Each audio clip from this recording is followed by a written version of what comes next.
Some bonds run deeper than blood, deeper than words can ever express.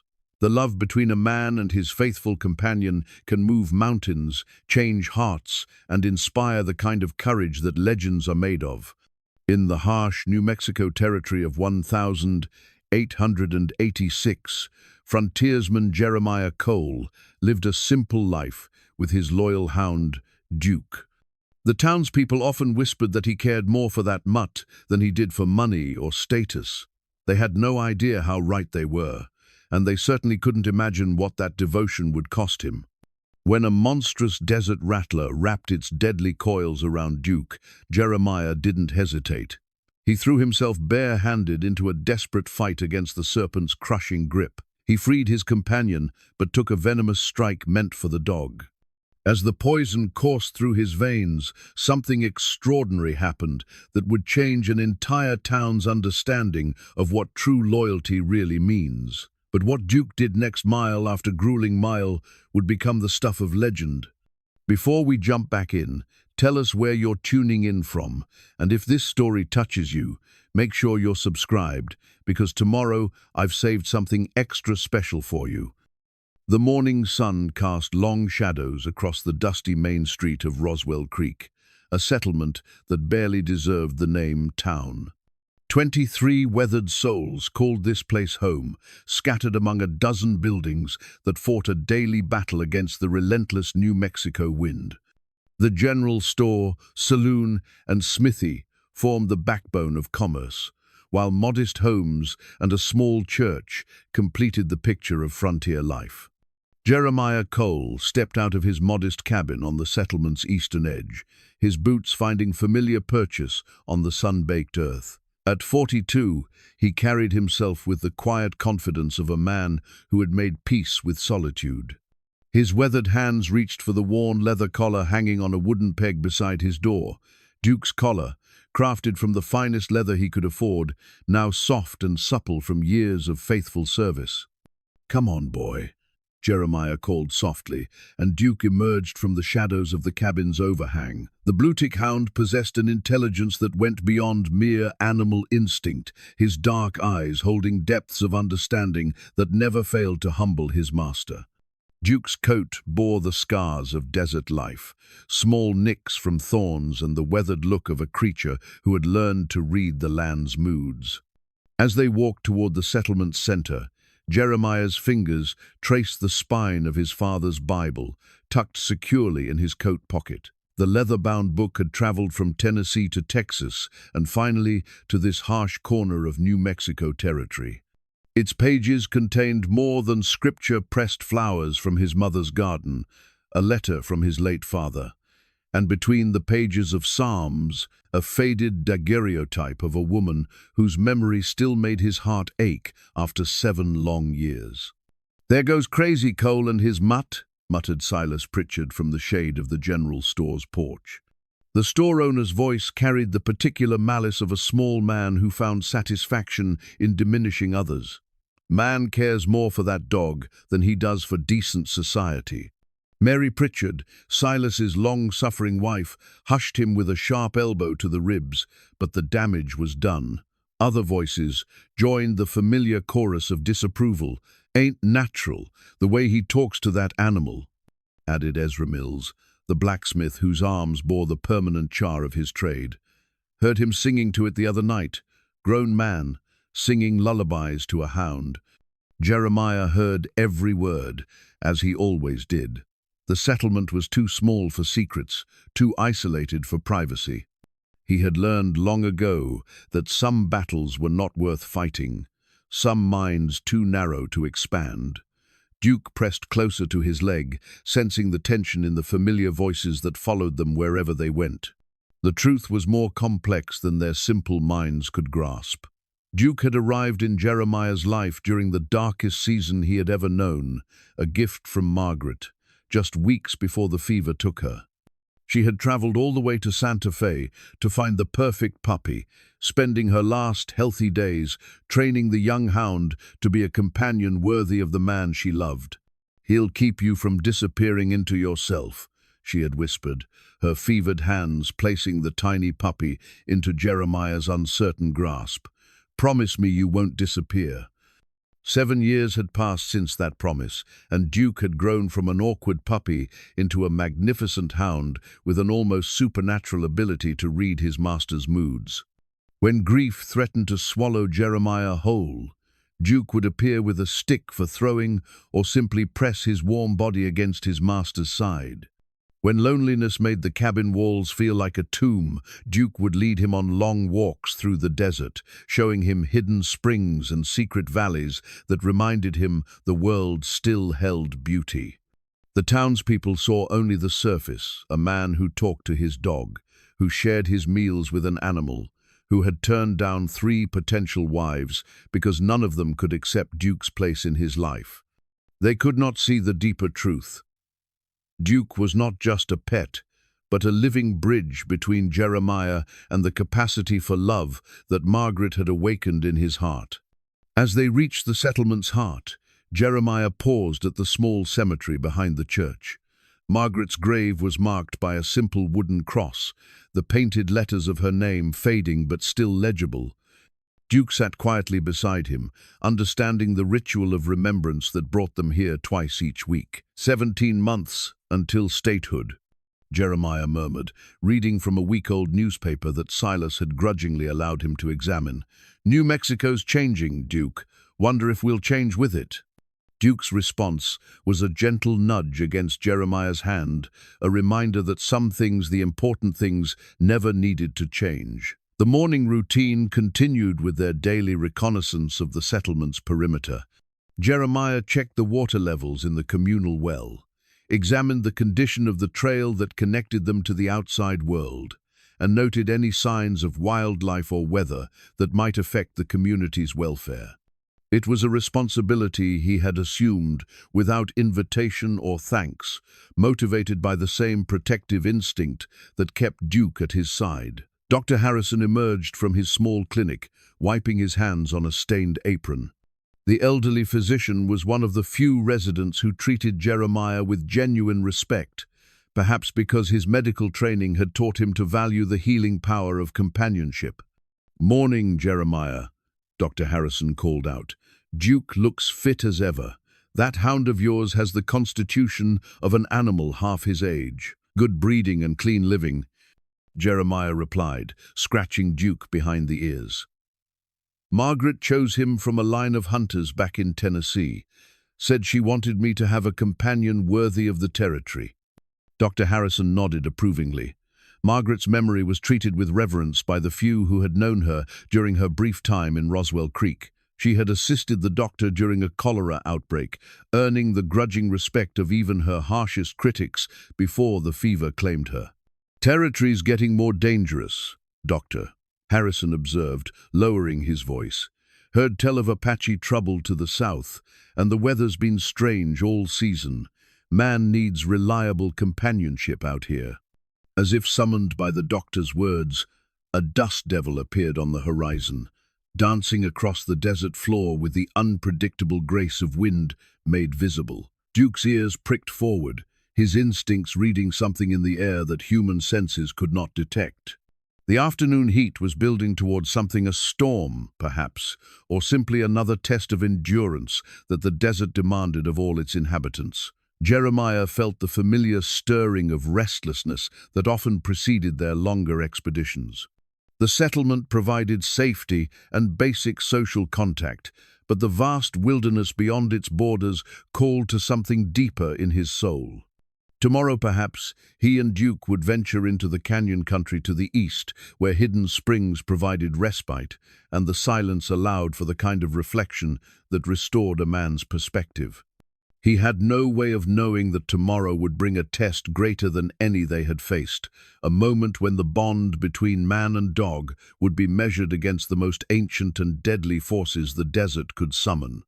The massive rattlesnake that lay coiled in the shadow of Devil's Canyon had already begun its long journey toward their shared destiny, following scent trails and ancient instincts that would bring them all together in a confrontation that would transform not just their lives, but the heart of an entire community. For now, though, There was only the peaceful rhythm of late morning in a frontier settlement, the comfortable presence of his faithful companion, and the weight of his father's Bible in his pocket, reminding him that some bonds transcend the understanding of those too small-minded to recognize love in all its forms. The sun had reached its merciless zenith when Jeremiah and Duke set out for Devil's Canyon the following morning, leaving behind the familiar boundaries of Roswell Creek for the harsh beauty of the territorial wilderness. The canyon lay 8 miles to the east, a geological wonder carved by countless centuries of flash floods and wind erosion. Local Apache had long considered it sacred ground, a place where the earth revealed its deepest secrets to those brave enough to venture into its shadowed depths. Duke trotted ahead with the easy confidence of an animal in his element, occasionally pausing to investigate scent trails invisible to human perception. His blue-tick coat gleamed in the morning light, muscles rippling beneath fur that had been hardened by years of desert living. Every few hundred yards, he would circle back to check on Jeremiah's progress, the ritual of protection so ingrained that neither dog nor master gave it conscious thought. The trail descended gradually through a landscape that seemed designed to test human resolve. Barrel cacti stood sentinel among scattered boulders, their spines gleaming like needles in the harsh light. Palo verde trees provided occasional shade, their green bark and delicate leaves offering the only relief from the unforgiving sun.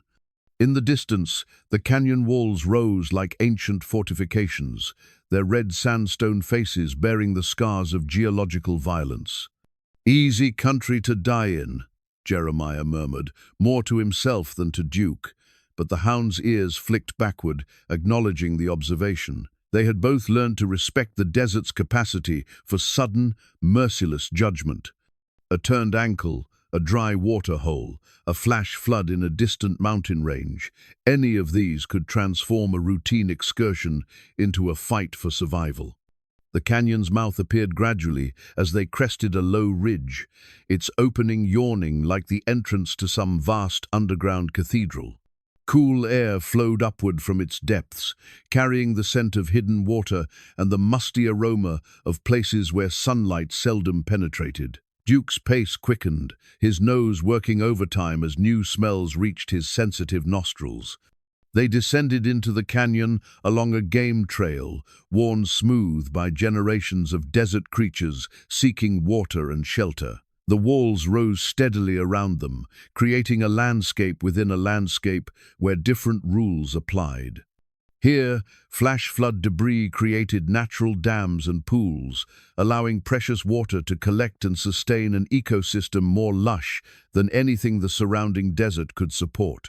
Jeremiah paused to examine a petroglyph carved into the smooth canyon wall, a spiraling design that seemed to capture the eternal dance between predator and prey, hunter and hunted. The Apache artists who had created this ancient artwork understood truths about survival that modern man had largely forgotten. Every creature in this harsh land played a role in an intricate balance that had existed since long before the first European foot had touched American soil. "Look at that, Duke," Jeremiah whispered, tracing the carved lines with one finger. "Hundreds of years old, maybe thousands. Makes a man feel pretty small, doesn't it?" Duke sat quietly beside him, head tilted as if contemplating the meaning of the ancient symbols. The moment of reflection stretched between them, man and dog sharing a silence that spoke of deep understanding and mutual respect. It was Duke who first sensed the presence of the serpent. His head snapped toward a narrow side canyon that branched off from the main channel. Ears pricked forward in an attitude of intense concentration. The hair along his spine rose slowly, a primitive warning system that had served his ancestors well in their encounters with danger. A low growl rumbled in his chest, barely audible but unmistakably serious. Jeremiah followed Duke's gaze, his own instincts sharpening as he tried to identify the source of his companion's concern. At first, he saw nothing unusual, just the familiar landscape of red rock and scattered vegetation that characterized this part of the canyon. Then, the shadows seemed to shift. and he caught a glimpse of something that made his blood run cold. The rattlesnake was enormous beyond anything in his experience, easily 8 feet long and thick as a man's thigh. Its diamond-patterned hide blended perfectly with the dappled sunlight filtering through the canyon walls, making it nearly invisible until movement revealed its presence. The massive head rose slowly from its coiled body, forked tongue testing the air with deliberate precision. But what transformed concern into horror was Duke's position relative to the serpent. In his eagerness to investigate new scents, the hound had wandered directly into the narrow side canyon, placing himself between the massive snake and its only avenue of retreat. The rattler, feeling cornered, had begun the process of coiling for a strike that would deliver enough venom to kill a horse. "Duke," Jeremiah called softly, fighting to keep fear out of his voice. "Easy, boy. Come back slow." Duke heard his master's voice but could not retreat without triggering the snake's defensive response. The two predators faced each other in a standoff that could end only in violence. The rattler's tail had begun its ominous percussion, a sound that seemed to fill the entire canyon with the promise of death. In that crystalline moment of crisis, Jeremiah understood that he faced a choice that would define the rest of his life. He could retreat, call for help, attempt to distract the snake from a safe distance, all reasonable responses that might preserve his own safety while potentially sacrificing his companion's life. Or he could do what every instinct screamed against and place himself directly in harm's way. The choice was no choice at all. Jeremiah stripped off his coat and hat, moving with the deliberate calm of a man who had already accepted the consequences of his decision. The rattler's attention shifted briefly to this new threat, its massive head swiveling to track the approaching human. In that moment of distraction, Duke tried to retreat, but his movement only excited the serpent's striking instinct. The snake's body uncoiled with horrifying speed, 8 feet of muscle and venom launching itself toward Duke's exposed flank. But Jeremiah was already in motion, diving forward with reckless courage to intercept the strike meant for his companion. His hands closed around the serpent's thick body just behind its head, fingers digging deep into scales that felt like armor plate. The impact drove him backward, the snake's momentum carrying both man and serpent into a twisted embrace that could end only when one or the other ceased to struggle. The rattler's body wrapped around Jeremiah's torso with crushing force, its tail still producing that nerve-shattering buzz that announced its deadly intent. Duke, freed from immediate danger, did not flee. Instead, he circled the struggling pair, looking for an opportunity to assist his master without making the situation worse. His training as a hunting dog had taught him patience and strategy, but every instinct screamed at him to attack the creature threatening his beloved human. Jeremiah felt his strength beginning to fade as the snake's coils tightened around his chest. Each breath became a struggle, each heartbeat a victory against the crushing pressure. But he maintained his grip on the serpent's neck, preventing it from bringing its fangs to bear on either himself or Duke. The battle might have continued until exhaustion claimed them both, but the rattler possessed one final weapon. Unable to strike with its fangs, it managed to bring its head around far enough to scrape its venom-laden teeth across Jeremiah's exposed forearm. The wound was shallow, barely more than scratches, but enough venom entered his bloodstream to begin the process that would soon threaten his life.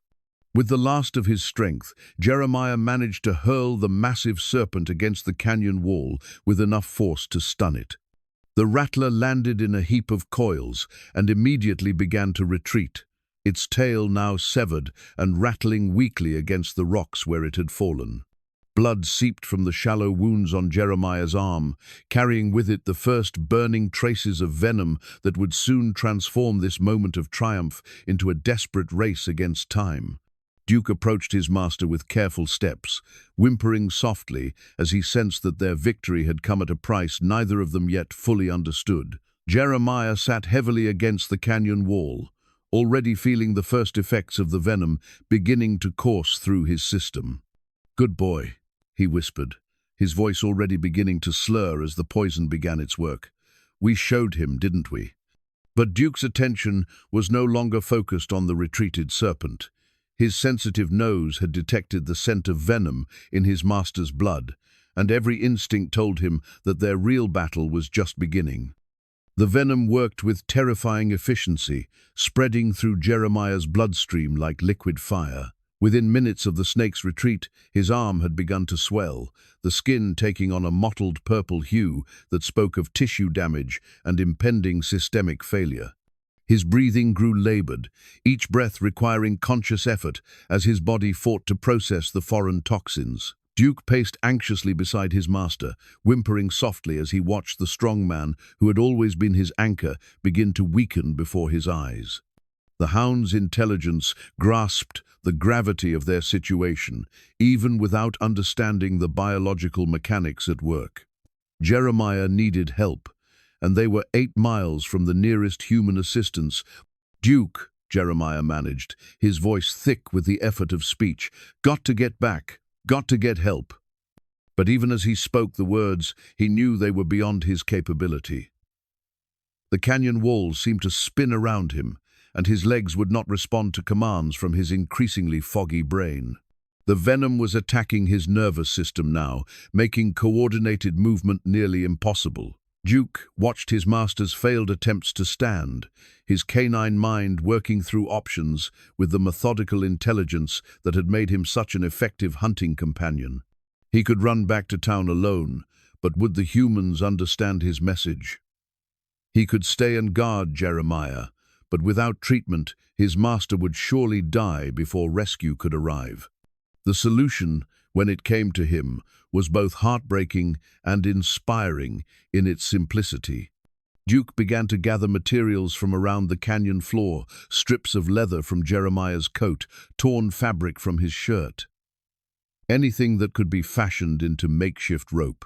His teeth, evolved for gripping and holding prey, proved surprisingly adept at manipulation and knotting, working with the focused intensity of a creature who understood that time was running out. He began to fashion a crude harness. "What are you doing, boy?" Jeremiah whispered, fighting to remain conscious as Duke worked around him. The dog's behavior was unlike anything he had seen before, purposeful and urgent in a way that suggested genuine problem-solving rather than mere animal instinct. The makeshift harness took shape, gradually strips of leather and cloth woven together and reinforced with knots that Duke tested repeatedly with his teeth. When he was satisfied with its construction, he began the delicate process of positioning it around Jeremiah's torso without causing additional injury. The reality of Duke's plan became clear as the hound positioned himself between the improvised traces, distributing the weight across his powerful chest and shoulders. He intended to drag his master 8 miles across the desert, a feat that would challenge the endurance of a much larger animal. "Duke, no," Jeremiah protested weakly. "Too far, too heavy. You'll kill yourself." But Duke had already begun to move, leaning into the harness with steady determination. Jeremiah's weight created enormous resistance against the sandy canyon floor, but the hound's powerful hindquarters found purchase among the rocks and debris. Inch by inch, they began to move toward the canyon mouth. The physics of the task were brutally unfavorable. Jeremiah weighed nearly 180 pounds, and Duke barely 70. The improvised harness distributed the load poorly, creating pressure points that would soon cause painful chafing. The terrain between the canyon and Roswell Creek included stretches of soft sand that would make dragging even more difficult. Yet Duke persevered, driven by a loyalty that transcended rational calculation. Every few yards, he would pause to rest and check on his master's condition, licking Jeremiah's face to maintain consciousness when the venom threatened to pull him into unconsciousness. The hound's own tongue was beginning to hang from his mouth as the exertion took its toll, but he showed no sign of abandoning his mission. Jeremiah drifted in and out of awareness as they progressed, sometimes lucid enough to appreciate the magnitude of Duke's sacrifice, other times lost in fevered dreams where Margaret walked beside them. encouraging Duke with gentle words of praise. The boundaries between memory and hallucination blurred as the venom continued its assault on his nervous system. "Margaret would be proud of you," he whispered during one moment of clarity. "She knew what kind of heart you had. That's why she chose you." Duke's response was a soft whine of acknowledgement before he resumed his steady pulling. The harness had begun to rub raw patches in his coat, and his paws were bleeding from the constant friction against rocks and thorns. Yet he maintained his pace, understanding at some fundamental level that stopping meant death for the human he loved above all else. The sun had moved noticeably across the sky by the time they reached the canyon mouth, marking their progress in geological time rather than human urgency. They had covered perhaps a quarter of the distance to town, and Duke was already showing signs of severe exhaustion. His breathing came in sharp pants, and his gait had developed the unsteady quality of an animal pushed beyond its normal limits. Jeremiah's condition continued to deteriorate. The venom had spread throughout his system now, causing muscle spasms and periods of delirium that left him unable to assist their progress. His skin had taken on a grayish pallor that spoke of impending organ failure, and his pulse had become irregular and weak. Yet Duke pressed on, his determination undiminished by the mounting evidence of their impossible odds. The makeshift harness held together despite the constant strain, a testament to the hound's surprising engineering skills. Each step forward represented a victory of will over circumstance, love over logic. As the afternoon heat reached its peak, Duke made the decision to seek shelter beneath an overhanging rock formation that provided blessed shade. He positioned Jeremiah carefully in the coolest spot available, then collapsed beside him, flanks heaving with exhaustion. For the first time since beginning their journey, doubt flickered in the hound's intelligent eyes. The remaining distance to town stretched before them like an ocean of impossibility. Duke's paws were raw and bleeding, his muscles trembling with fatigue. The harness had rubbed patches of fur completely away, leaving painful abrasions that would make continued pulling agony. Yet as Jeremiah stirred fitfully in his delirium, muttering words of love and encouragement, Duke found reserves of strength he did not know he possessed. The bond between them transcended mere companionship. It was a sacred trust that demanded sacrifice beyond reason, courage beyond calculation. Rising unsteadily to his feet, Duke repositioned himself in the harness traces. The afternoon sun was beginning its descent toward the western horizon, painting the desert in shades of gold and crimson that might have been beautiful under different circumstances.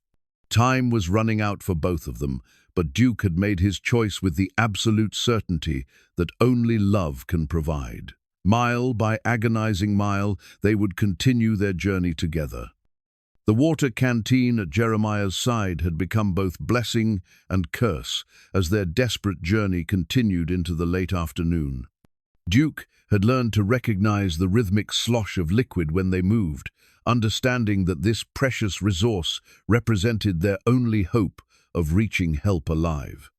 Yet with each passing hour, the sound grew fainter, marking the inevitable countdown to complete dehydration in the merciless desert heat.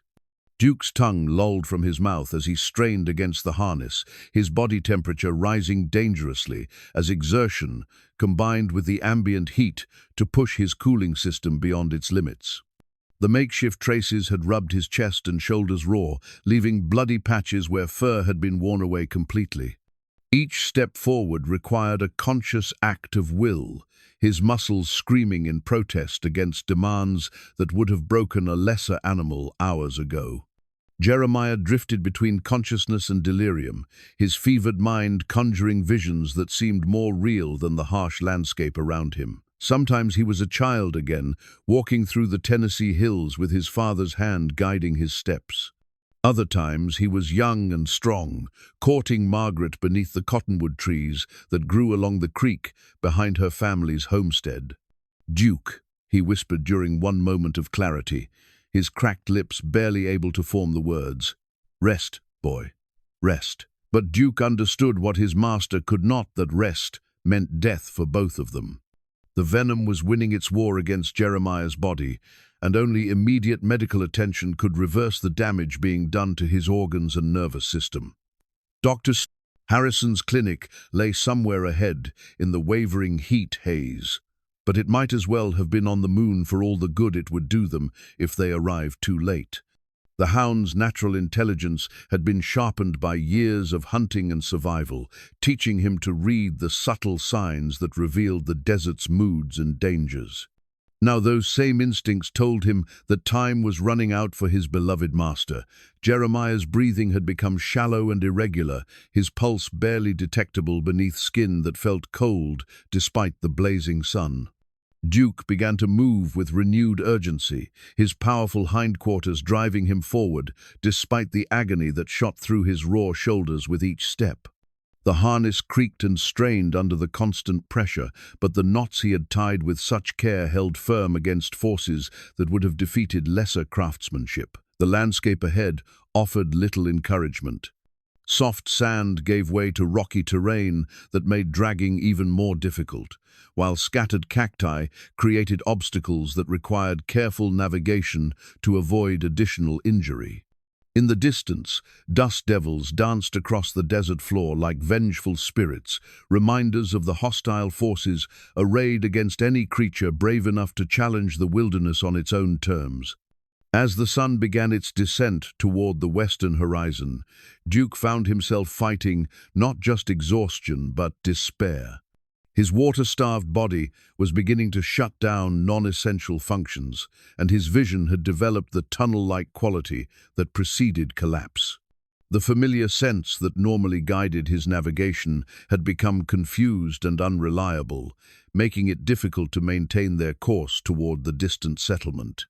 It was then that Jeremiah stirred from his delirium with sudden urgency, his eyes focusing with an intensity that seemed to burn away the fog of venom and fever. "The letters," he whispered, his hand moving weakly toward his coat pocket. "In Margaret's Bible, she wrote me letters." Duke paused in his pulling, sensing the importance of this moment, even without understanding its meaning. Jeremiah's fumbling fingers found the worn leather binding of his father's Bible, and from between its pages he withdrew 3 envelopes tied together with faded ribbon. "She loved you before she ever met you," Jeremiah continued, his voice growing stronger as memory overwhelmed present suffering. "Wrote me about the perfect dog she was going to find. Said she dreamed about you, Duke. Said you were going to save my life someday." The letters trembled in Jeremiah's weakening grasp, but his eyes remained fixed on Duke's face with desperate intensity. She knew, boy. Somehow she knew this day would come. Said love was stronger than death, stronger than anything the world could throw at us. Duke's tail wagged weakly, his exhausted mind grasping that these pieces of paper held significance beyond their apparent fragility. The scent of Margaret still clung to them faintly, a trace of the perfume she had worn, the ink she had used, the hands that had folded them with such care 7 years ago. "She made me promise not to disappear," Jeremiah whispered, his voice barely audible above the desert wind. "But I think maybe she meant both of us. We don't disappear, Duke. We keep going because she's watching, she's counting on us." The effect of these words on Duke was remarkable. His head lifted higher, his stance straightened, and something like renewed strength seemed to flow into his trembling muscles. The letters represented more than mere paper and ink. They were a testament to the bond that connected all 3 of them across the barrier between life and death. Duke resumed his pulling with renewed determination, each step forward, now carrying the weight of Margaret's love and expectations. The harness no longer felt like a burden but like a badge of honor, proof of his willingness to sacrifice everything for the human who had become his entire world. The canteen's liquid continued to slosh with each movement, but now Duke found comfort in the sound rather than anxiety. They would make this water last, he decided with the absolute certainty that only faith can provide.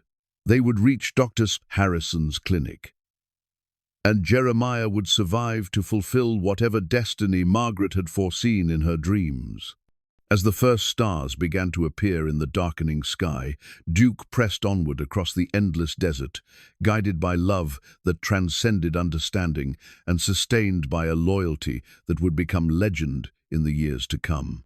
Behind them, the massive rattlesnake's severed rattle lay forgotten in the canyon shadows, its duty as catalyst for their transformation now complete. Somewhere ahead, the lights of Roswell Creek flickered like distant stars, marking the end of their journey and the beginning of their story's true meaning. Young Timothy Fletcher found the wooden toy horse where the desert wind had blown it, half buried in sand beside the trail that connected Roswell Creek to the outside world. The child's plaything seemed impossibly out of place in this harsh landscape, a reminder of innocence and joy in a land that demanded constant vigilance against death. Timothy clutched the carved horse to his chest as he ran toward the settlement, his 8-year-old legs carrying him faster than they ever had before. Something was wrong in the adult world. He could sense it in the worried conversations that stopped when he entered a room, in the way his mother kept glancing toward the eastern horizon as if expecting trouble to materialize from the desert heat. "Mama!" he called as he burst through the door of their modest home. "Mama, I found something!" Sarah Fletcher looked up from her mending, her weathered face showing the strain of a woman who had buried 2 husbands and raised 3 children in territory that showed no mercy to the weak. The toy horse in Timothy's hands made her gasp with recognition. She had carved it herself as a birthday gift for the Henderson boy, who had died of fever 2 winters past. "Where did you find this, Timothy?" she asked quietly, setting aside her needle and thread. "Out by the big rock, where the trail bends toward Devil's Canyon," Timothy replied, his excitement dimming as he recognized the serious tone in his mother's voice. "It was just sitting there in the sand, like someone dropped it." Sarah's blood ran cold. That section of trail was nearly 4 miles from town, in country where no child should be playing alone. More troubling still, she remembered placing that toy horse in little Samuel Henderson's coffin, a comfort for his journey to whatever came after this harsh life. Flash floods were common in the territory, capable of moving objects across vast distances before depositing them in seemingly impossible locations. But something about the toy's condition troubled her. It showed recent handling, not the weathered appearance she would expect from something that had been buried and then washed away by floodwaters. "Mrs. Fletcher?" The voice belonged to Ezra Mills, who stood uncertainly in her doorway with his hat in his hands. The blacksmith's usual bluster had been replaced by something approaching genuine concern. "Sorry to bother you, but have you seen anything of Jeremiah Cole today? He was supposed to pick up some horseshoe nails this morning, but he never showed." Sarah studied Ezra's face, noting the worry lines that had not been there yesterday. For all his harsh words about Jeremiah and Duke, the blacksmith possessed a practical wisdom that came from years of frontier living. He understood better than most that broken routines often meant broken people. "Timothy just found this," Sarah said, holding up the wooden horse. "Out by the trail toward Devil's Canyon. I buried this with Samuel Henderson 2 years ago." Ezra's face went pale as the implications struck him. The toy horse had somehow traveled from consecrated ground to a remote section of desert trail, and now Jeremiah Cole was missing from his usual routine. In territory where coincidences were often deadly, these facts painted a picture that made his stomach clench with dread. "We need to talk to the others," Ezra said grimly. "Something's not right about any of this."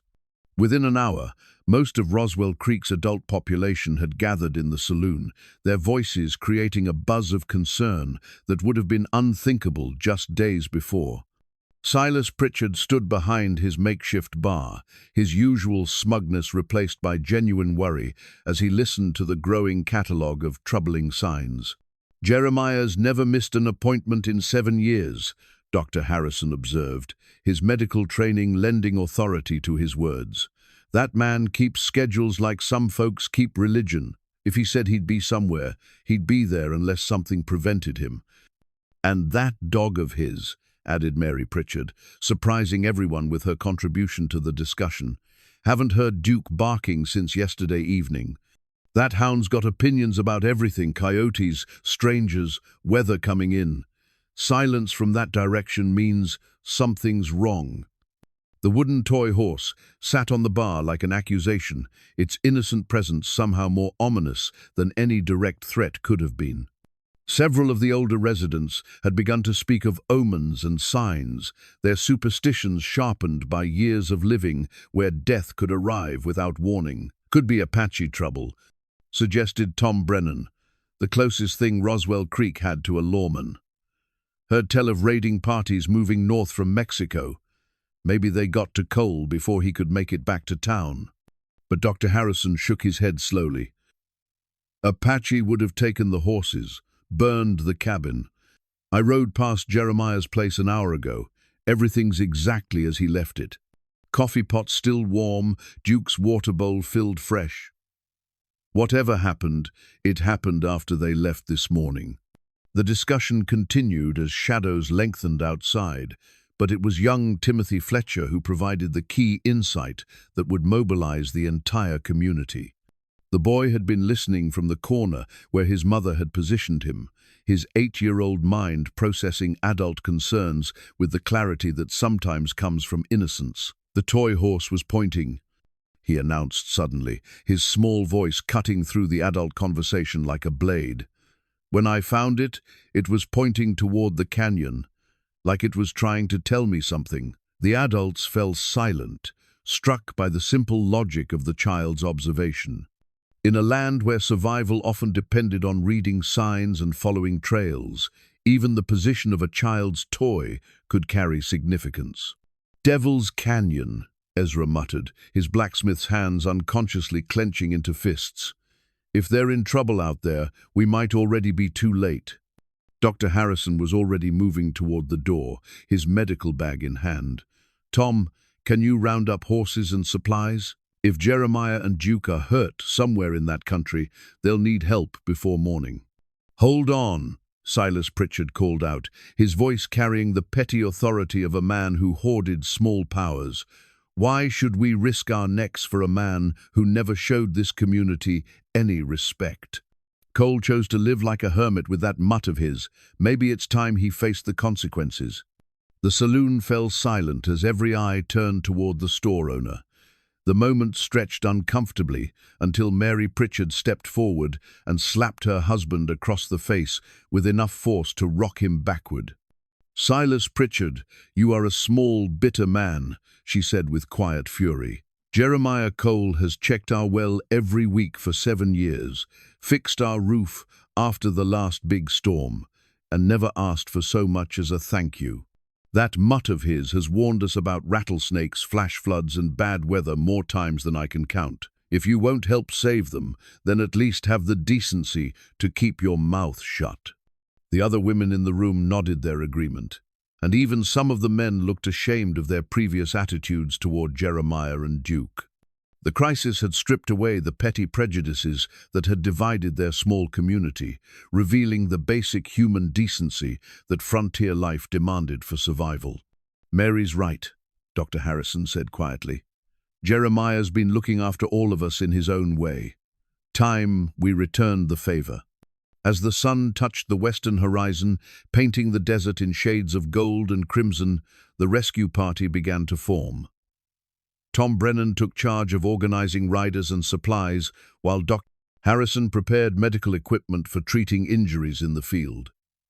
Even Silas Pritchard, chastened by his wife's public rebuke, contributed lanterns and rope from his store's inventory. The wooden toy horse remained on the bar, its painted eyes seeming to watch the preparations with approval. Whatever force had carried it from Samuel Henderson's grave to that remote section of trail had accomplished its purpose. The community of Roswell Creek was finally acting like a community, united by concern for two of their own who had ventured into the deadly embrace of Devil's Canyon. As the first stars appeared in the darkening sky, the rescue party rode east toward uncertainty, guided by love, duty, and the faint hope that they were not already too late. Dr. Harrison's medical bag bounced against his hip as his horse picked its way carefully along the moonlit trail toward Devil's Canyon. The worn leather satchel contained the tools of his trade: morphine for pain, anti-venom for snakebite, surgical instruments for emergency procedures, but he knew that time was the most critical medicine of all. With each passing hour, Jeremiah Coles' chances of survival diminished exponentially. The rescue party had grown to include 8 riders, more than half of Roswell Creek's adult male population.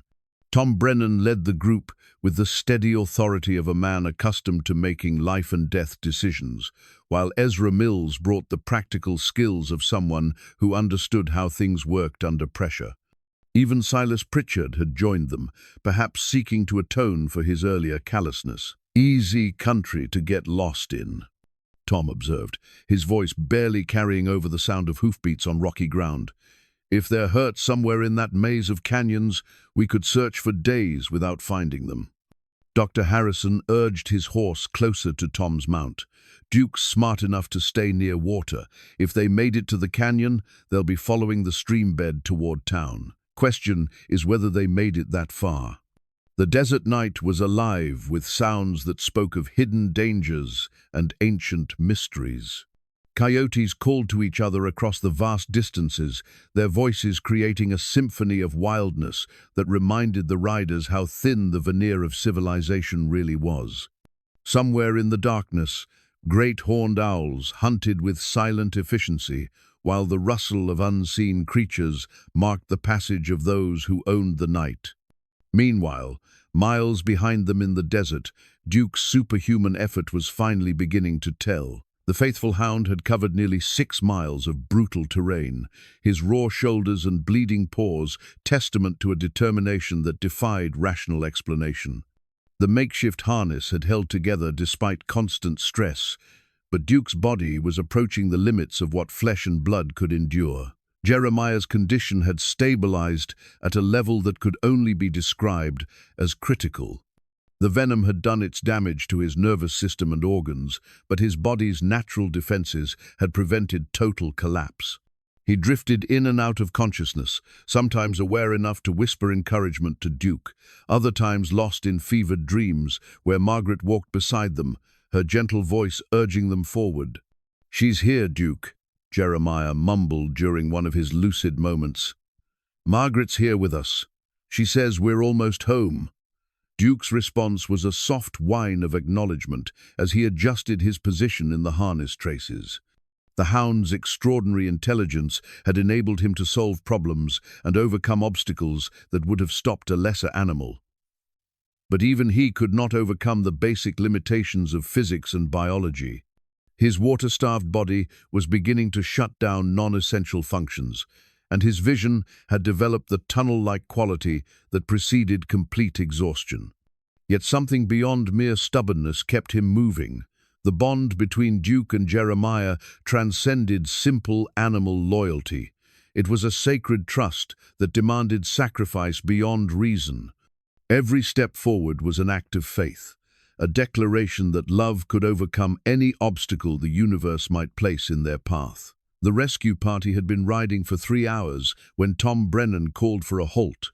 His experienced eye had detected something in the moonlit landscape that others might have missed: a disturbance in the normal pattern of desert vegetation that suggested recent passage. "Tracks," he announced, dismounting to examine the ground more closely. "Something heavy being dragged. Could be our man." Dr. Harrison joined him beside the faint trail marks, his medical training lending perspective to the physical evidence. "Blood spots too," he observed grimly. "Not much, but enough to suggest injury. These tracks are heading straight for town." The implication sent a chill through the assembled riders. If Jeremiah was being dragged rather than walking, his condition was far worse than they had hoped. More troubling still, the track showed only one set of paw prints. Duke was pulling his master's full weight across the unforgiving desert. "Sweet Lord," whispered Ezra Mills, his blacksmith's understanding of leverage and mechanical advantage making him appreciate the magnitude of Duke's undertaking. "That dog's trying to drag a full-grown man 8 miles across open country. It's impossible." But the evidence before them suggested that impossible was merely another word for difficult when love provided the motivation. The tracks continued in a remarkably straight line toward Roswell Creek, showing that Duke possessed not only the strength to attempt this rescue, but the intelligence to maintain proper navigation despite exhaustion and stress. "We need to ride, Doctor," Harrison said urgently, remounting his horse. "If they've come this far, they might actually make it, but Duke's got to be at the end of his rope by now." The rescue party spurred their horses into a faster gait, following the faint trail marks that told the story of an epic struggle between determination and circumstance. Each rider was now acutely aware that they were witnessing something beyond ordinary experience, a demonstration of loyalty so pure that it challenged their understanding of what animals were capable of feeling and achieving. As they rode through the night, several of the men found themselves remembering their own relationships with horses, dogs, and other animals that had shared their frontier lives. The easy dismissal of Duke as just a mutt seemed not merely wrong, but profoundly ignorant in the face of what he was attempting to accomplish. "Never seen anything like it," Tom Brennan muttered, his voice filled with genuine awe. "That hound's got more heart than most men I've known." The tracks continued ahead of them, growing fresher with each mile they covered. Somewhere in the darkness, Duke was still pulling his burden across the desert, driven by a love that transcended species boundaries and challenged every assumption about the nature of animal consciousness and emotion. Dr. Harrison clutched his medical bag tighter, knowing that when they finally caught up with Jeremiah and Duke, he would be treating two patients whose survival would depend not just on medicine, but on their unbreakable bond with each other. The wooden toy horse in his saddlebag seemed to pulse with significance, a reminder that some forces in the universe operated beyond human understanding or control. The rescue was no longer just about saving two lives. It was about witnessing something that would change their understanding of loyalty, sacrifice, and the true meaning of love. It was Ezra Mills who made the discovery that would transform everything the people of Roswell Creek thought they knew about Jeremiah Cole and his extraordinary bond with Duke. As the rescue party followed the drag marks through a narrow wash, Ezra's horse shied away from something glinting in the moonlight, a small bundle wrapped in oilcloth that had apparently fallen from Jeremiah's coat during his ordeal. "Hold up," Ezra called, dismounting to investigate. The bundle contained Margaret's letters, the 3 envelopes tied with faded ribbon that Jeremiah had shown to Duke hours earlier. The oilcloth had protected them from the desert, but the ribbon had come loose, allowing the letters to scatter across the sandy ground. "Doctor," Harrison approached as Ezra gathered the papers, recognizing Margaret's delicate handwriting even in the uncertain moonlight. "Those are private," he said quietly, but his voice lacked conviction. Something about the circumstances suggested that these letters held significance beyond mere personal correspondence. "One of them's addressed to the whole town," Ezra observed, holding up an envelope marked with Margaret's careful script.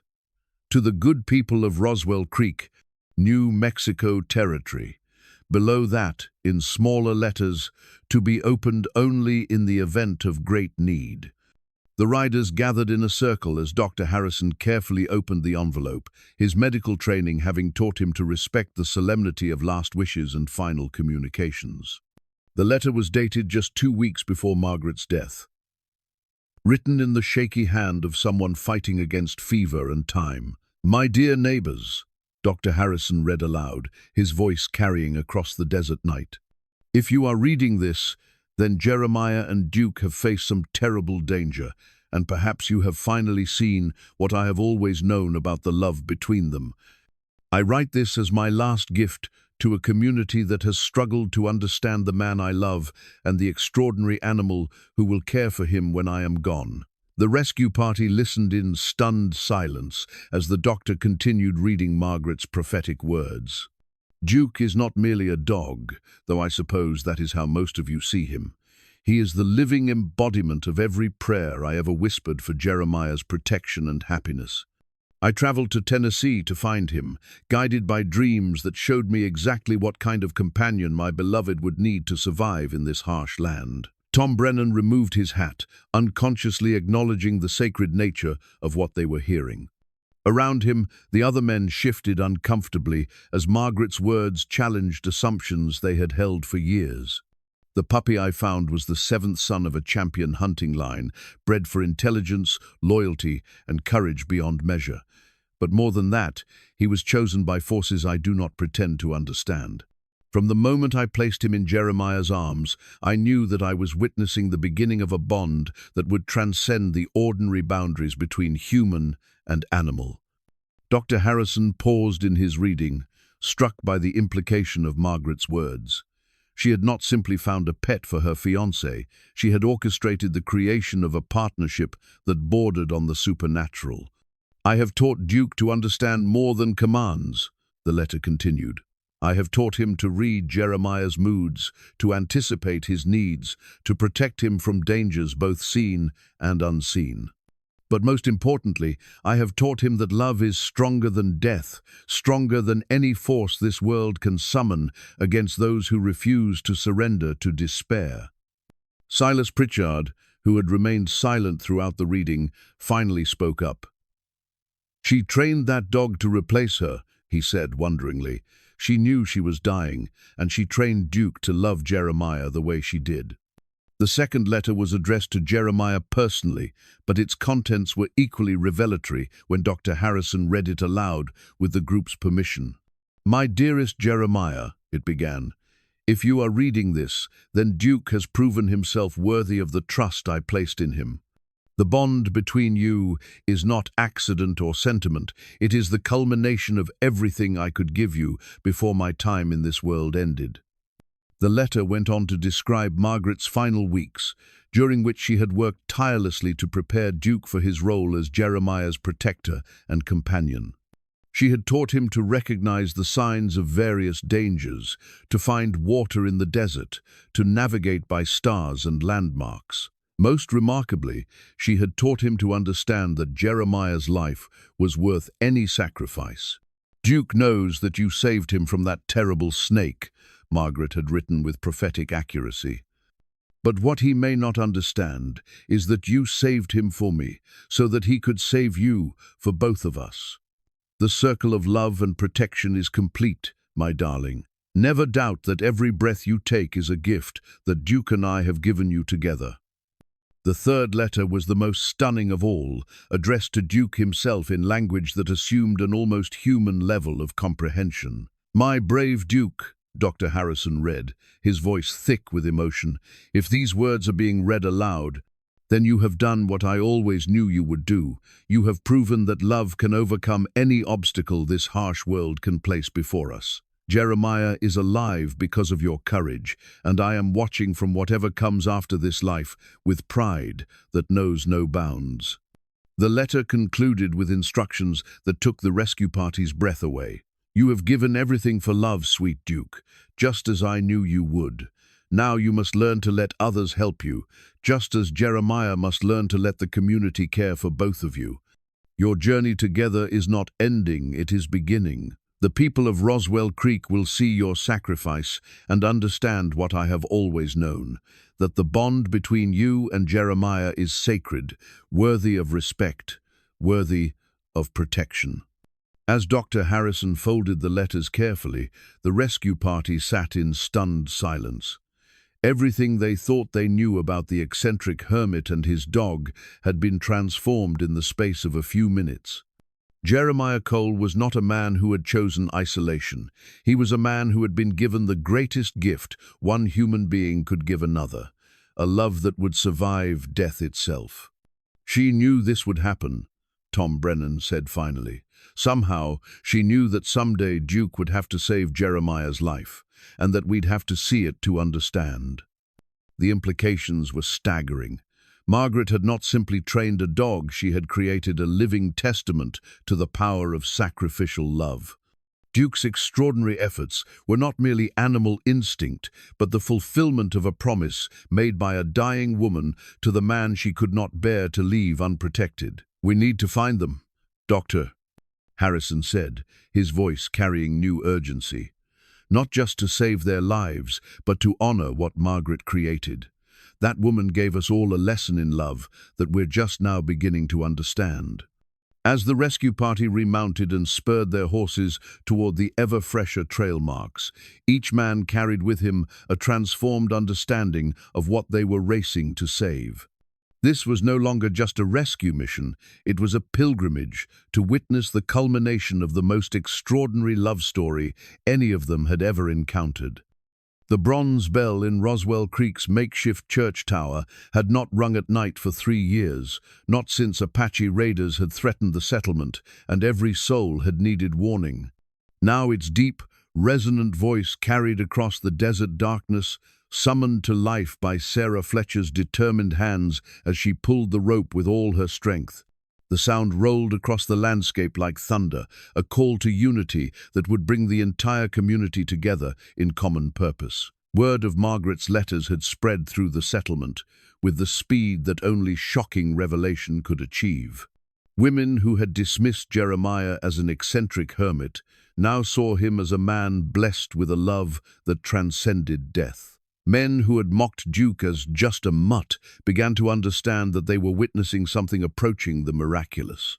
Even the children sensed that their small world was being transformed by events beyond their usual experience. Mary Pritchard stood in the doorway of her home, watching neighbors emerge from their cabins in response to the bell's urgent call. In her arms, she carried quilts and blankets that she had been collecting from every household in the settlement. If Duke and Jeremiah were found alive, they would need warmth and comfort that only the combined resources of the entire community could provide. "Mrs. Brennan is heating water for washing wounds," she called to Dr. Harrison's wife, who was hurrying toward the clinic with armloads of clean cloth for bandages. "And Mrs. Mills is preparing broth that will help restore a man's strength after terrible ordeal." The women of Roswell Creek had mobilized with the efficiency that frontier life demanded, transforming the crisis into an opportunity for the kind of cooperation that made survival possible in harsh country. Every household contributed what it could: medicine, food, blankets, prayers, and most importantly, the acknowledgement that Jeremiah and Duke were not outsiders, but integral members of their small community. Meanwhile, miles out in the desert, Duke's superhuman effort was finally approaching its ultimate test. The faithful hound had covered nearly 7 miles of brutal terrain, his body pushed far beyond what should have been possible for an animal of his size.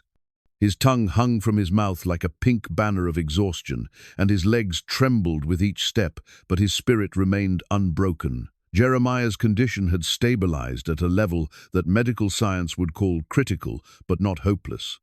The venom had done significant damage to his nervous system, but his body's natural defenses had prevented total collapse. More importantly, his connection to Duke had provided him with a reason to fight that transcended mere biological survival. "Almost there, boy," Jeremiah whispered during one of his moments of clarity. "Can smell the cook fires. We're almost home." Duke's response was a soft whine that carried more meaning than words could express. The hound's sensitive nose had indeed detected the familiar sense of human habitation: wood smoke, cooking food, the particular mixture of smells that marked their territory as home. The knowledge that their destination lay just ahead provided reserves of strength that logic suggested should not exist. The makeshift harness had held together through 7 miles of constant stress, a testament to Duke's surprising engineering skills and the quality of materials that Jeremiah always chose for his gear. The leather strips and cloth had cut deep grooves in Duke's chest and shoulders, leaving raw wounds that would require weeks to heal, but the crucial connections remained intact. As they crested a low rise that brought Roswell Creek into view, both man and dog could see the unusual activity in the settlement below. Lanterns bobbed between buildings as people prepared for their arrival, and the glow from multiple cook fires suggested that the entire community was mobilizing for their assistance. "Look at that, Duke," Jeremiah managed, his voice thick with emotion. "They're waiting for us. All of them." The sight of their small community preparing to receive them broke something loose in Duke's chest, not physical damage, but an emotional release that had been building since the moment Margaret had placed him in Jeremiah's arms 7 years ago. The hound's soft howl carried across the desert night, a sound of triumph and gratitude that spoke of love fulfilled and promises kept. In the settlement below, heads turned toward the sound of Duke's voice. Doctor Harrison's wife pressed her hand to her heart, recognizing in that distant howl the voice of an animal who had achieved something beyond ordinary comprehension. Sarah Fletcher's young Timothy started to run toward the source of the sound before his mother caught his arm, understanding the boy's impulse to witness history in the making. The rescue party, still following the drag marks through the desert, heard Duke's howl and spurred their horses to greater speed. Tom Brennan stood in his stirrups, scanning the moonlit landscape for any sign of movement. Behind him, the other riders pressed forward with renewed urgency, understanding that the race between life and death was entering its final phase. "There!" Ezra Mills shouted, pointing toward a dark shape moving slowly across an open stretch of ground. "Sweet Lord in heaven, he's still pulling." The sight that greeted the rescue party challenged every assumption they had ever made about the limits of animal devotion. Duke was barely recognizable as the proud hound they had known. His coat was matted with blood and sand, his powerful body reduced to skin and bones by the incredible effort of the past hours. Yet he continued to move forward, step by agonizing step, pulling his master towards safety with a determination that transcended rational explanation. Jeremiah lay unconscious in the makeshift travois, his breathing shallow but steady. The venom had taken its toll. But Margaret's letters had been prophetic. Love had indeed proven stronger than death, stronger than any force the desert could summon against them. Dr. Harrison reached them first, dismounting before his horse had come to a complete stop. His experienced hands found Jeremiah's pulse as Duke collapsed beside the travois, his duty finally complete. The hound's eyes remained fixed on his master's face, watching for any sign of distress, even as his own body surrendered to exhaustion. "He's alive," Dr. Harrison announced, his voice carrying a mix of medical assessment and pure wonder. "They're both alive." The other riders gathered around them in a circle of respect and awe, understanding that they were witnessing the culmination of the most extraordinary demonstration of loyalty any of them had ever seen. Duke had achieved the impossible, driven by a love that Margaret had nurtured and shaped into something approaching the divine. As they prepared to transport both man and dog back to the settlement, the bronze bell continued to ring across the desert night, calling the community together to witness the return of two heroes whose story would be told for generations to come. The harsh land that had tested them so severely was about to become sacred ground, marked forever by the triumph of love over every obstacle the universe could place in its path. Sarah Fletcher's wedding ring caught the lamplight as she pressed it into Dr. Harrison's palm, her weathered fingers closing around his with desperate urgency. The gold band represented 23 years of marriage to her first husband, carried through his death and her remarriage, worn smooth by decades of frontier hardship and unbreakable love. "Trade it for medicine if you need to," she whispered, her voice thick with emotion. "Ride to Santa Fe if you have to. That dog saved the man, and now we save them both." Dr. Harrison stared at the precious ring, understanding the magnitude of Sarah's sacrifice. In a community where money was scarce and sentiment was often considered luxury, the wedding ring represented security, memory, and connection to loved ones lost. That she would offer it for two beings she had barely acknowledged just days before spoke to the profound transformation that Margaret's letters had wrought in every heart. "Sarah, I can't," he began, but she cut him off with a firm shake of her head. "Margaret trained that hound to love beyond reason," Sarah said firmly. "Least we can do is love beyond our means. Take it, doctor. Use it if you need it." The scene in Dr. Harrison's clinic defied every medical textbook the old physician had ever studied. Jeremiah lay unconscious on the examination table, his body fighting the last effects of the rattlesnake's venom, while his spirit seemed to hover between worlds. Beside the table, Duke had collapsed onto a blanket that Mary Pritchard had provided, his magnificent body reduced to little more than breathing skin and bones. What made the scene truly extraordinary was the hound's refusal to lose consciousness despite his obvious exhaustion. Duke's eyes remained fixed on Jeremiah's face, watching for any sign of distress or change in condition. Even when Dr. Harrison attempted to examine his wounds, Duke would not allow his attention to waver from his master's welfare. "Never seen anything like it," Dr. Harrison murmured as he worked to stabilize Jeremiah's condition. "That dog's been awake for more than 12 hours, most of them spent in physical effort that should have killed him. But he won't sleep because he's afraid something will happen to Jeremiah while he's not watching." The anti-venom that Dr. Harrison administered was precious stuff, acquired at great expense from a supplier in Denver and reserved for the most desperate cases. As the medicine flowed into Jeremiah's bloodstream, his breathing became easier and his color began to improve slightly. The venom's grip on his nervous system was loosening, but the battle for his life was far from over. Duke's condition was equally precarious. The massive hound had lost nearly 20 pounds during his ordeal, his powerful frame now gaunt and angular. His paws were raw and bleeding, his shoulders scored with deep wounds from the makeshift harness. Most critically, he was severely dehydrated, his body having sacrificed its own water reserves to maintain the incredible physical effort required to drag Jeremiah across 8 miles of desert. "We need to get fluids into both of them, Doctor," Harrison announced to the assembled crowd that had gathered outside his clinic. "And Duke needs to sleep, but he won't relax while he thinks Jeremiah is in danger." It was Mary Pritchard who provided the solution, her practical frontier wisdom cutting through the medical complexity of the situation. "Move them closer together," she suggested. "Let Duke see that his master is breathing. Maybe then he'll allow himself to rest."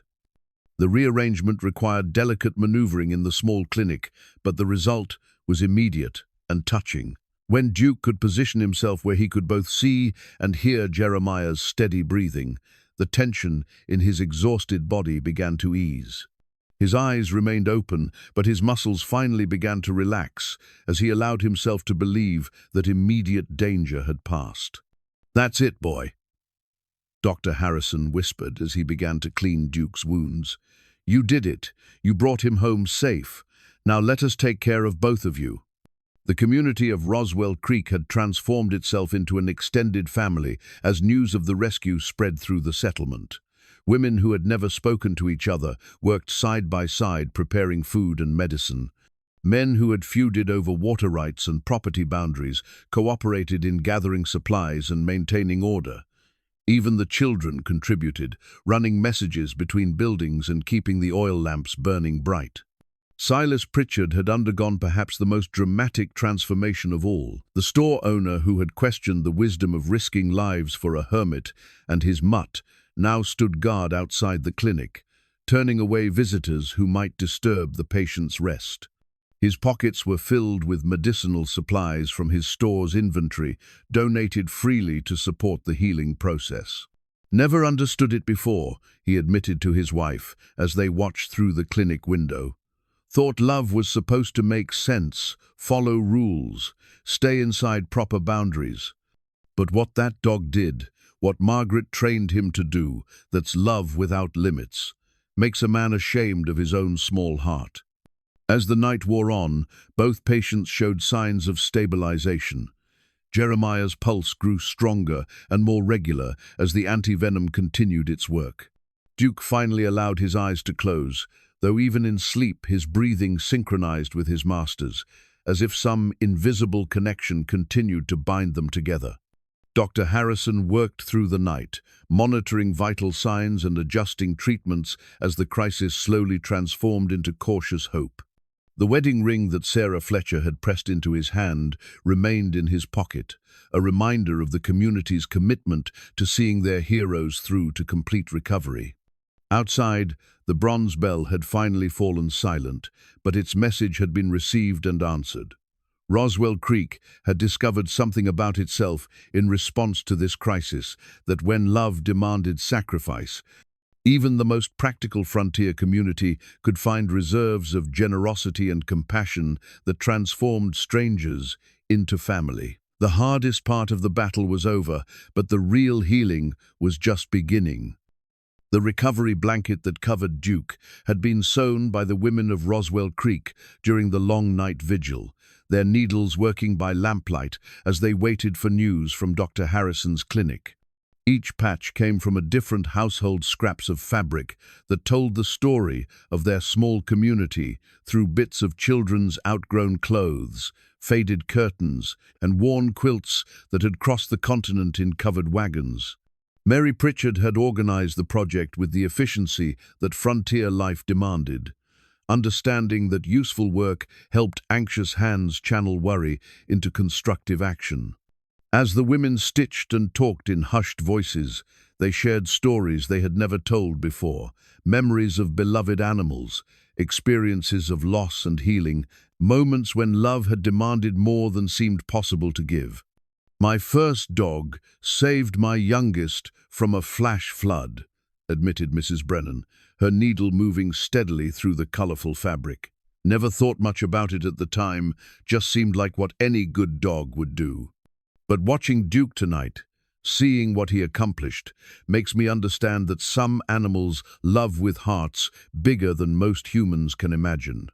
The quilt grew throughout the night, each stitch representing a small act of faith that Duke would survive, to need its warmth.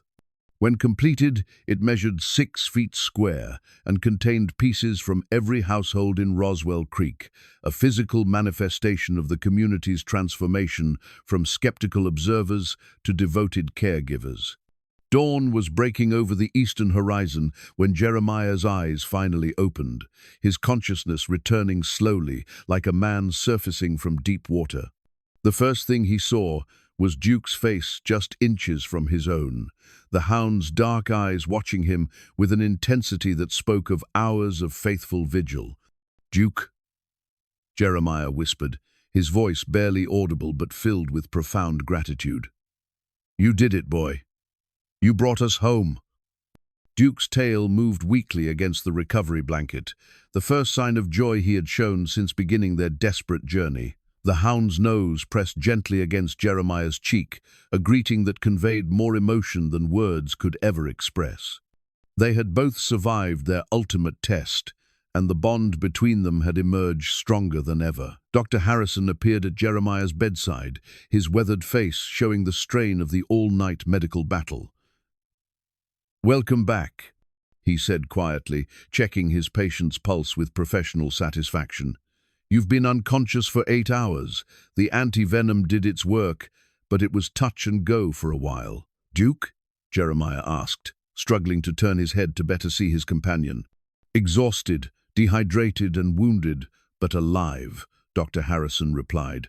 "That dog pulled you nearly 8 miles across the desert. By all rights, it should have killed him. Instead, he's already showing signs of recovery that defy medical explanation." As if summoned by their conversation, Mary Pritchard entered the clinic, carrying a bowl of warm broth and a smaller dish of chopped meat for Duke. Her usual stern expression had been replaced by something approaching reverence as she looked at the 2 patients who had become the center of their community's attention. "The whole town's been waiting for you to wake up," she said gently. "Folks want to know you're going to be all right, both of you." Through the clinic window, Jeremiah could see faces gathered in the morning light, men, women, and children who had never shown him more than polite indifference, now watching his recovery with genuine concern. The transformation was so complete that he wondered if he was still dreaming. "Margaret's letters," Dr. Harrison explained, understanding Jeremiah's confusion. "We found them on the trail. She told us things about you and Duke that we never understood before. Made us realize we've been blind to something extraordinary happening right in our midst." Jeremiah's hand found Duke's head, his fingers tracing the familiar contours of ears and muzzle that had been his anchor through years of loneliness and grief. The hound's coat was matted and rough, his body bearing the visible scars of their ordeal, but his eyes still held the same intelligent devotion that had made him Margaret's perfect choice for companionship. She knew, Jeremiah said softly. Somehow she knew this day would come. Used to tell me that Duke would prove himself when it mattered most. Dr. Harrison nodded, still amazed by the prescient wisdom of Margaret's final preparations. She trained him not just to be your companion, but to be your savior. The way that dog read the terrain, navigated by moonlight, fashioned that harness, it's like she taught him to think like a human when your life depended on it. The medical crisis had passed, but the emotional healing was just beginning. Duke's physical recovery would take weeks, his raw shoulders and bleeding paws requiring constant care and attention. Jeremiah's system needed time to fully process the venom's effects and restore his strength. But already, both patients showed signs of the remarkable resilience that had carried them through their darkest hour. "Community wants to help," Mary Pritchard announced, her voice carrying uncharacteristic warmth. "Sarah Fletcher's organizing food deliveries. Tom Brennan's fixing up your cabin so it's ready when you're well enough to go home. Even Silas has been asking what he can do to assist." The offer of community support represented a revolution in Roswell Creek's social dynamics. For 7 years, Jeremiah and Duke had lived on the settlement's periphery, respected for their practical contributions but never truly accepted as integral members of the community. Now, their extraordinary demonstration of mutual devotion had earned them a place at the very heart of their neighbors' affections. "Don't know what to say," Jeremiah admitted, overwhelmed by the transformation in his circumstances. "Never expected." "Don't say anything," Dr. Harrison interrupted gently. "Just focus on getting well. You and Duke have given this community something precious, an example of what love looks like when it's tested by impossible circumstances. Let us give you something back." As the morning progressed, a steady stream of visitors brought gifts and good wishes to the clinic. Children who had been taught to avoid the crazy hermit and his mutt now pressed their faces against the windows, hoping for a glimpse of the heroes whose story would be told for generations. Women brought flowers, food, and small tokens of affection that transformed the stark medical facility into something resembling a shrine. Duke accepted the attention with dignified patience, understanding somehow that their ordeal had transformed them from outcasts into legends. His tail continued to move weakly whenever visitors spoke his name, acknowledging their praise while maintaining his primary focus on Jeremiah's welfare. The recovery blanket that covered him had become more than mere warmth. It was a physical representation of the community's collective embrace, woven from scraps of their daily lives and stitched together with threads of newfound understanding. Every patch told a story, and together they created a narrative of transformation that would outlive everyone who contributed to its creation. As the sun climbed higher in the morning sky, both patients slept peacefully under the watchful care of their adopted family. The crisis that had nearly claimed their lives had instead revealed the true nature of love, that it knew no boundaries between species, recognized no limits to sacrifice, and possessed the power to transform not just individuals, but entire communities willing to witness its miraculous effects. 6 months after the rescue that transformed Roswell Creek, a bronze plaque was mounted on a stone cairn at the exact spot where Duke had collapsed after completing his impossible journey. The inscription, composed by unanimous consent of the town council, read simply, "Here love proved stronger than death. Jeremiah Cole and Duke, October 15th, 1886. The memorial had been Dr. Harrison's suggestion, but the entire community had contributed to its creation. Ezra Mills had crafted the bronze with skills that transcended his usual blacksmith work, while Tom Brennan had selected and positioned the stones with the reverence due to sacred ground. Even the children had participated, gathering wildflowers to plant around the base of the cairn. Jeremiah stood beside the memorial on this crisp spring morning, his hand resting on Duke's head as they both contemplated the meaning of what had happened in this place. The hound had recovered completely from his ordeal, his powerful frame restored to its former magnificence, though careful observers could still see the faint scars on his shoulders where the makeshift harness had cut deepest. "Feels strange, doesn't it, boy?" Jeremiah murmured, his voice carrying the quiet satisfaction of a man who had found his place in the world. "Being heroes when all we did was refuse to give up on each other." Duke's response was the familiar press of his warm body against his master's leg, a gesture that had comforted them both through 7 years of shared solitude and 6 months of unexpected community acceptance. The bond between them remained as strong as ever, but it was no longer their secret alone. It had become the foundation story of a community that had learned to value love in all its forms. The transformation of Roswell Creek had been gradual but profound.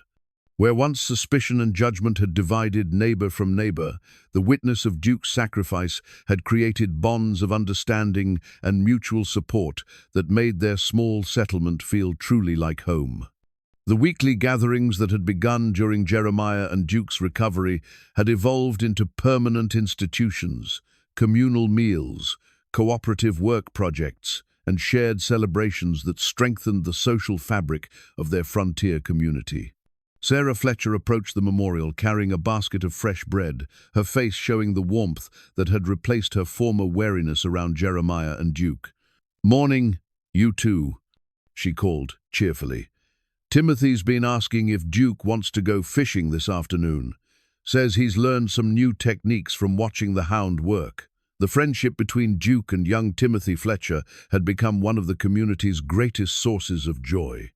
The boy's natural affinity for animals, combined with Duke's patient intelligence, had created a mentoring relationship that transcended species boundaries.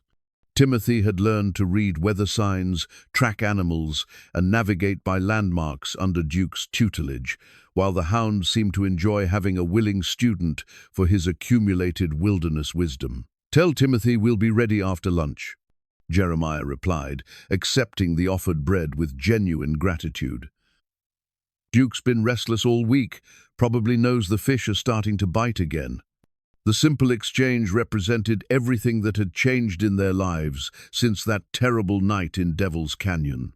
Where once Jeremiah had struggled to maintain even basic social connections, he now found himself at the center of a community that valued his presence and contributions. Duke, formerly dismissed as just a mutt, had become something approaching a local saint, his story told and retold by visitors who came from surrounding settlements to hear about the dog who had performed a miracle. Margaret's letters had been preserved and mounted in the church, where they served as inspiration for anyone struggling with doubt about the power of love to overcome impossible circumstances. Her prophetic words about Duke's destiny had proven accurate in every detail, confirming her as a woman whose understanding of love transcended the ordinary boundaries of human wisdom. "She would be proud," Dr. Harrison observed, joining them at the memorial. The elderly physician had become a close friend during the long recovery period. His professional respect for the healing power of companionship deepened by what he had witnessed in his clinic. "Margaret always said that love was the strongest medicine, but I don't think even she imagined it could work miracles like this." Jeremiah nodded, his eyes misting as he thought about the woman whose final gift had saved his life in ways she could never have anticipated. Duke's rescue had been the culmination of her careful planning, but the community's transformation had been an unexpected blessing that extended her influence far beyond her original intentions. "Sometimes I wonder if she's still with us somehow," Jeremiah admitted. "Duke acts like he's getting instructions from someone I can't see. Yesterday he led Mrs. Brennan's little girl away from a rattlesnake before any of us even knew it was there." Dr. Harrison smiled at this latest example of Duke's continuing protective instincts. The hound's reputation for sensing danger had grown throughout the winter as he repeatedly demonstrated an almost supernatural ability to detect threats and guide community members to safety. Whether this represented some extension of Margaret's training or something more mysterious, no one could say, but everyone in Roswell Creek had learned to pay attention when Duke showed signs of concern. The bronze plaque caught the morning sunlight, its polished surface reflecting the faces of the three men who stood in respectful contemplation of the miracle it commemorated. The simple words engraved in its surface told a story that had already become legend, but they could never capture the full meaning of what had happened in this place. Love had indeed proven stronger than death, but it had also proven stronger than prejudice, stronger than isolation, stronger than the harsh indifference that frontier life often demanded for mere survival. Duke's impossible journey had carried more than just Jeremiah's unconscious body. It had carried a message about the true nature of devotion that transformed everyone who witnessed its effects. As they walked back toward the settlement together, Jeremiah reflected on the strange turns his life had taken since that morning when he and Duke had set out for Devil's Canyon, with no thought of the ordeal that awaited them. The man who had once lived on the periphery of community life now found himself at its very center, his cabin regularly filled with visitors who came not just to hear his story, but to learn from his example of what love could accomplish when it refused to accept defeat. Duke trotted beside him with the easy confidence of an animal who had found his proper place in the world. The hound, who had once been dismissed as an indulgence, had become the living symbol of what their community aspired to be: loyal, courageous, and willing to sacrifice everything for those they loved. Behind them, the bronze plaque continued to catch the morning light, marking the spot where two beings had proven that some bonds transcend every limitation the world can impose upon them. Their story would be told for generations, but its true meaning lived on in the transformed hearts of a community that had learned to recognize love in all its miraculous forms. The desert wind carried the scent of wildflowers blooming around the memorial, Margaret's final gift continuing to bloom in soil, watered by sacrifice and tended by gratitude that would never fade.